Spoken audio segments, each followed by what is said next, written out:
What is the Holy Spirit's job? Well, we say holy because it's supposed to be set apart or different, unique, maybe even weird. That's what holy means.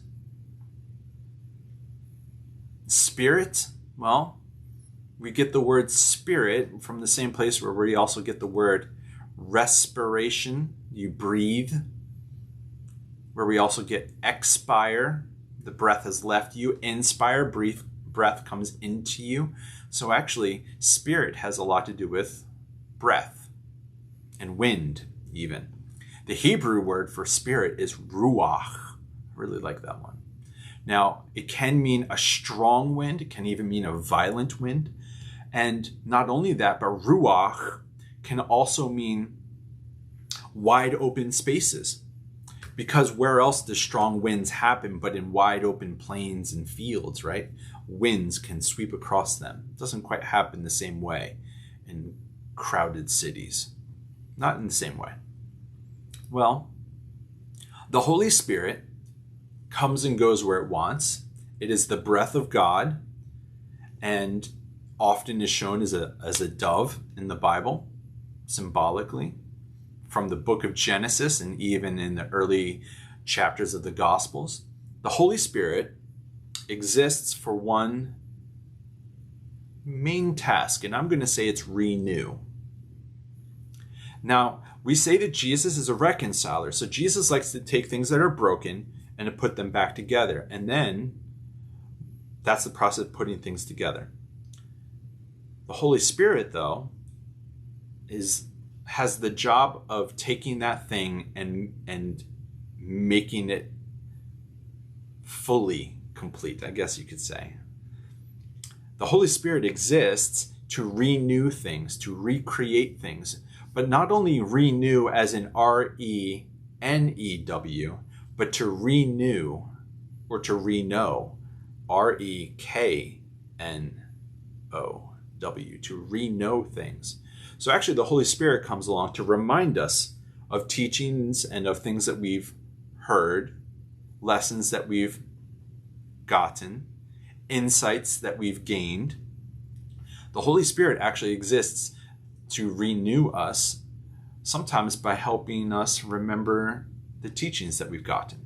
Now, in the book of Romans, there's a famous passage that says, we are to be transformed by the renewing of our mind. That we can actually be very different people if we keep ourselves open to the Holy Spirit teaching us about how to live this life. Holy Spirit is always about potential. The Holy Spirit is always about growth in two things, health and in holiness. The Holy Spirit exists to inspire us to do CPR on our soul. The Holy Spirit exists to surprise us. Yeah. So when we talk about God as Father, Son, and Holy Spirit, God is the creator, God the Father is creator, Christ is the reconciler, and the Holy Spirit is the redeemer or the renewer. Now, all three of those persons, Father, Son, and Holy Spirit, are actually always present. But the Holy Spirit has a really unique thing to do. Because there's two ways of influencing people, right? The first is with a hammer, or let's say a gun. You can use force and intimidation to get people to do things. You have a threat of a hammer or the threat of a gun, and that's not really the best way, right? But the Holy Spirit kind of prefers to use smells or scents. Have you ever smelled a cake baking? Have you ever smelled a pie in the oven or a really good dinner? Yeah. And then you're led after it. Well, I think the Holy Spirit prefers to use smells and scents to kind of invite us into greater health and holiness. I don't think the Holy Spirit wants to use force or intimidation. I don't think that's really of God. But I think that the Holy Spirit, since it is wind, carries to us the scent of a different kind of life. And so all of a sudden, the Holy Spirit is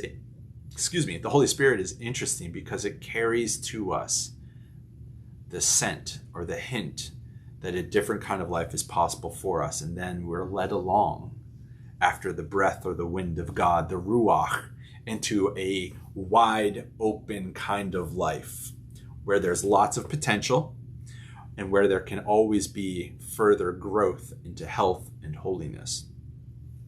Now, I say those two words, and I really think that they're important, health and holiness, because most of us have this understanding that Christianity is actually only concerned with us growing in holiness. And when we say that, we mean that you should get to know the rituals of religion a little bit more. You should memorize more and more of the Bible, and that's all good and fine. But I think part of us being renewed by the Holy Spirit means that the Holy Spirit also wants to heal us.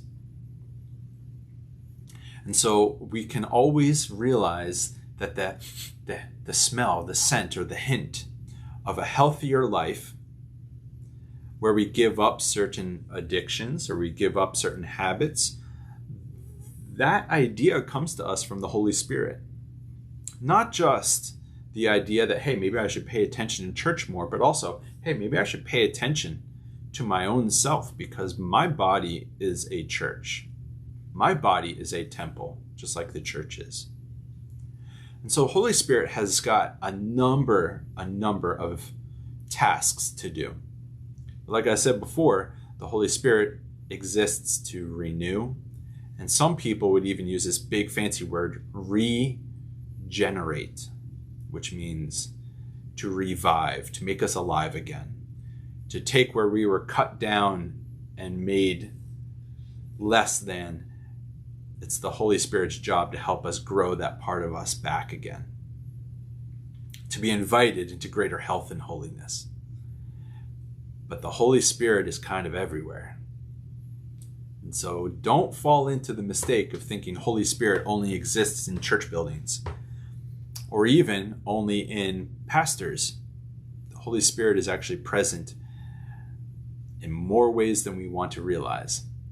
So I would invite you, always be open to the hint or the smell, the lure of Holy Spirit inviting us into greater health and holiness and to helping us rethink things so that we can become more and more transformed into the image and likeness of Jesus. So that's what the Holy Spirit's job is.